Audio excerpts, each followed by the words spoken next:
अस्सलाम वालेकुम team, lecture number 5 start करते हैं।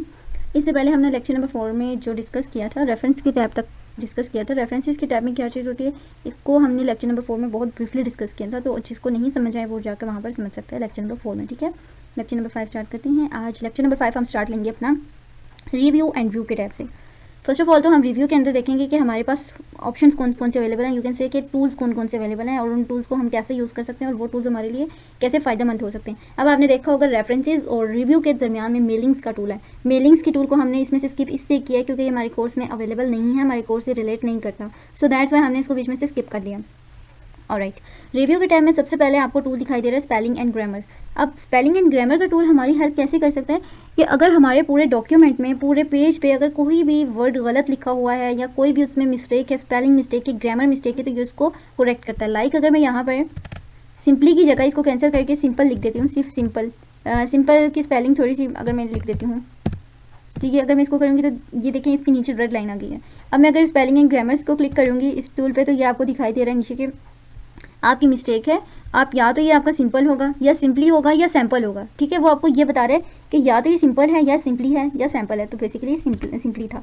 ठीक है, अब आप देखो तो इसने पूरे वाले को वो कर दिया कि इस पूरे को इसने सेलेक्ट कर दिया कि ये पूरा जो है इसमें ग्रामर में कुछ इशू आ रहा है, इसको आप जो है वो सेलेक्ट करेंगे तो ये करेक्ट हो जाएगा। अब वो कह रहे हैं spelling and grammar check is complete, कि अब इसमें कोई इशू नहीं है, आपका सब कुछ ऑलराइट है। ठीक है, ओके। और मज़ीद ये बता दूं कि ये जो टूल है ये हमारी इस तरह से भी हेल्प करता है कि अगर आपके जो वर्ड या सेंटेंस लिखा हुआ है अगर वो उसकी गलत मतलब टाइपिंग हुई है यानी कि उसका गलत मीनिंग आ रहा है, like Microsoft word is often called simply word और एमएस, अगर ये लिखा हो ऑफनली Microsoft word is called simply और एमएस वर्ड, तो ये इसको भी करेक्ट करेगा कि भाई ये इंग्लिश नहीं, इंग्लिश में इसको ऐसे बोलते हैं। ठीक है, तो ये टूल भी काफ़ी आपके लिए फ़ायदेमंद हो सकता है। नेक्स्ट आपके पास है वर्ड काउंट का। वर्ड काउंट एक आपकी यहाँ पे भी मौजूद है और एक यहाँ नीचे आप देखें ना, ये आपको शो हो रहा होगा, आई शो यू, लाइक ये देखिए नीचे आपको दिखाई दे रहा है, ये हाईलाइट किया जो मैंने येलो में, ये आपके पास वर्ड काउंट का एक ऑप्शन होता है। इसमें आप क्या होता है बेसिकली अगर आप इंग्लिश स्टूडेंट्स हैं, आपने इंग्लिश के असाइनमेंट्स बनानी है, उसमें आपने ऐसे लिखना है और आपको वहाँ पर मेंशन है कि आपने 300 लाइंस का या 300 वर्ड्स का आपने ऐसे लिखना है, तो उसके लिए आप कैसे चेक करेंगे कि आपके कितने वर्ड हुए। आप वर्ड काउंट पे इस पर क्लिक कर सकते हैं या फिर आप नीचे क्लिक कर सकते हो, तो वहाँ पर आपको दिखा देगा कि पेज नंबर 1 है, यानी कि आपका एक पेज है, 189 वर्ड्स हैं, करेक्टरिस्टिक्स कितने हैं, करेक्टर्स क्या हैं उसके अंदर वो आपको टोटल बता देगा, एंड लाइन्स कितनी आ रही हैं 21। ओके, तो आप यहाँ से भी चेक कर सकते हो। रिव्यू का बेसिकली मकसद ये है कि जो आपने डॉक्यूमेंट तैयार किया है उसको रिव्यू करें कि उसके अंदर कोई मिस्टेक तो नहीं है। देन आपके पास है रीड अलाउड। रीड अलाउड में ये होता है कि रीड अलाउड में ये होता है कि ये आपको जो है वो रीड कर मतलब पढ़ के सुनाता है वॉइस फॉर्म में, कि वॉइस फॉर्म में आप इसको सुन सकते हो कि ये आपको क्या आपने जो लिखा है ये लिखा हुआ क्या है। देखिए, मैं इस पर क्लिक करती हूँ। In 1981, Microsoft hired Charles Simonyi to develop a word processing application.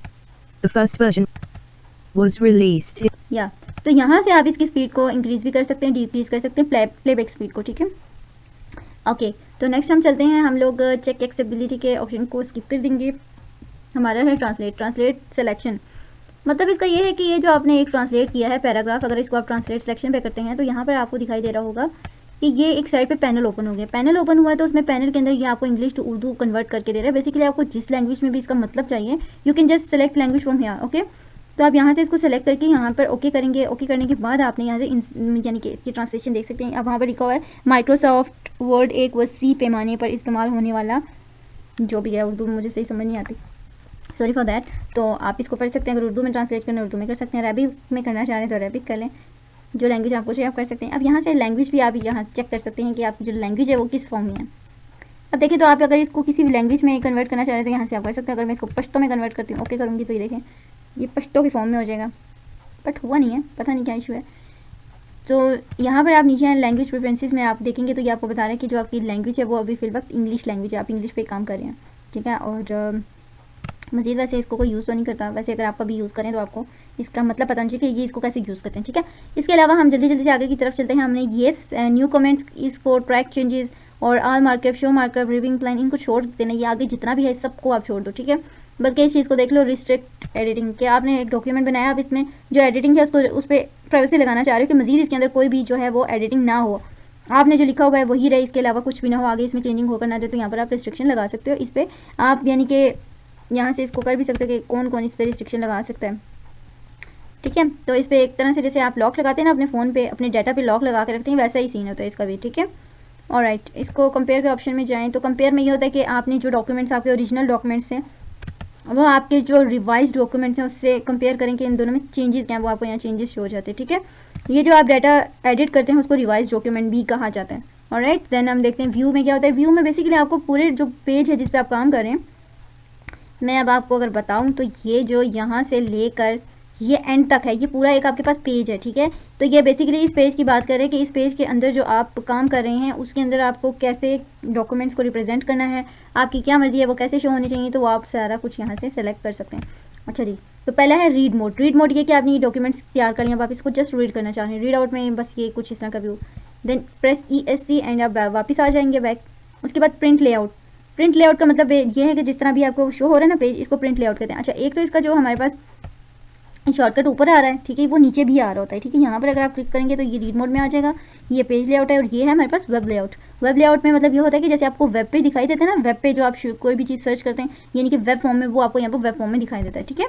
और इसके अलावा हमारे पास है, हम इसको प्रिंट लेआउट पे रख लेते हैं फिर, क्योंकि हमें समझ नहीं आएगी। Immense reader. इमेंस रीडर में भी आपको जैसे अगर आप कभी सर्च करें कहीं विकीपीडिया पे हो गया या फिर कहीं और सर्च करें तो उस पर आपको शो रहता है, तो मतलब ये काफ़ी ज़्यादा आपके लिए एक इमेंस फॉर्म आ जाती है। अब आप इसको यहाँ से एडिट भी कर सकते हैं, ठीक है। सेलेक्टेड जो डॉक्यूमेंट्स होते हैं उनको आप एडिट भी कर सकते हो, ठीक है। वैसे इतना कोई इसका खास यूज़ नहीं होता, लेकिन कभी एक बार फिर से बताऊंगी यूज़ में आ जाए तो आ जाए।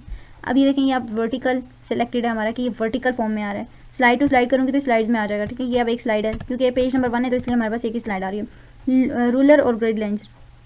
रूलर क्या होता है? रूलर में ये होता है कि आपका पेज जो है वो सेंट्रल लाइन है या नहीं है, यानी कि ऊपर जितनी डायमेंशन है क्या उसकी, सॉरी जो हॉरिजॉन्टली डायमेंशन है वो वर्टिकली भी है या नहीं है, ठीक है।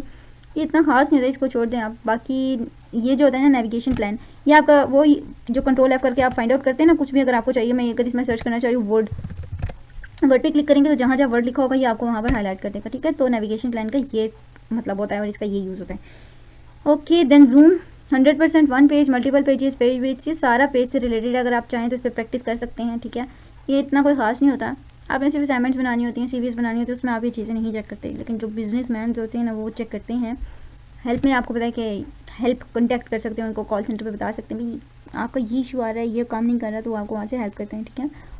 तो हमारे टैब्स का जो ऑप्शन था वो वर्ड में कंप्लीट हो चुका है। आई होप कि इंशाल्लाह कल का लेक्चर हमारा जो वर्ड पे होगा वो लास्ट लेक्चर होगा वर्ड का, उसके बाद हमारा फाइनल क्विज होगा, ठीक है।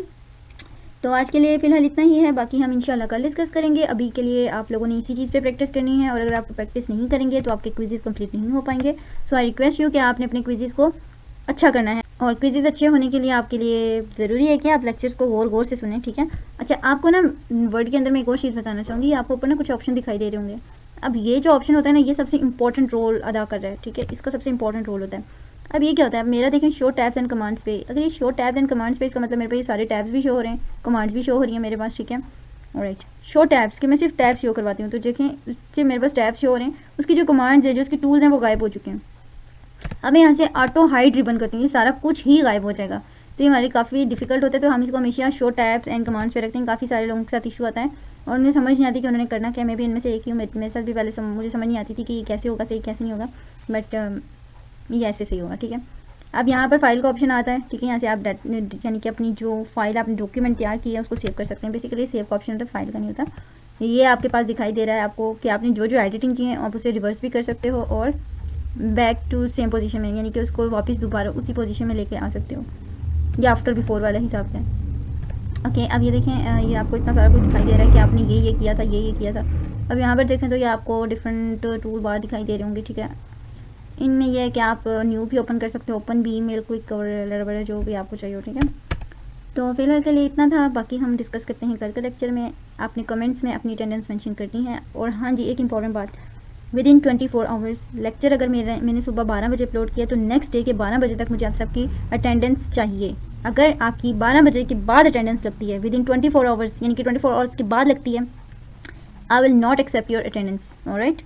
और मुझसे कोई भी ये पर्सनली अप्रोच नहीं करेगा कि आपने हमारी अटेंडेंस नहीं लगाई, काइंडली लगा दें, क्योंकि आपको लास्ट 4 लेक्चर में काफ़ी लिनेंसी दे दी गई है, अब मज़ीद लिनेंसी नहीं होगी। सो सॉरी फॉर दैट, ठीक है।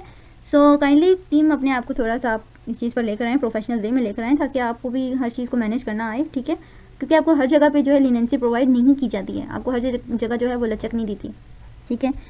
आप अच्छे बच्चे हैं, समझदार बच्चे हैं, आपको इस चीज़ की बेहतर समझ आएगी। तो काइंडली आई होप कि आप लोग मेरी बात अंडरस्टैंड कर गए होंगे। 24 आवर्स के अंदर अंदर मुझे अटेंडेंस मस्ट चाहिए। कमेंट्स में आप सबकी मैं ये ना देखूँ मुझे पर्सनली मैसेज आ रहे हैं कि मैम मैं यहाँ बिजी था, मैं वहाँ बिजी था, मैं ये था, मेरी तबीयत खराब थी, वट एवर इज़। आपको काफ़ी दिन पहले बताया गया था कि आपकी 24 आवर्स में जो अटेंडेंस है वो पिक की जाती है।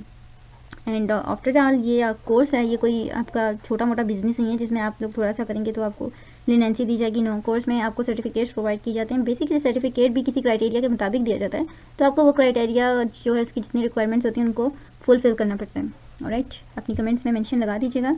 मुस्तबशिरा आपकी कमेंट जो आपकी CR हैं वो आपकी अटेंडेंस यहाँ से पिक कर लेंगी और फर्दर मुझे सेंड कर देंगी, ठीक है। तो आई होप कि आपकी 24 आवर्स से पहले पहले मुझे अटेंडेंस मिल जानी चाहिए। ऑलराइट, आज के लिए इतना ही था। अपना ख्याल रखिएगा। अल्लाह हाफ़िज़।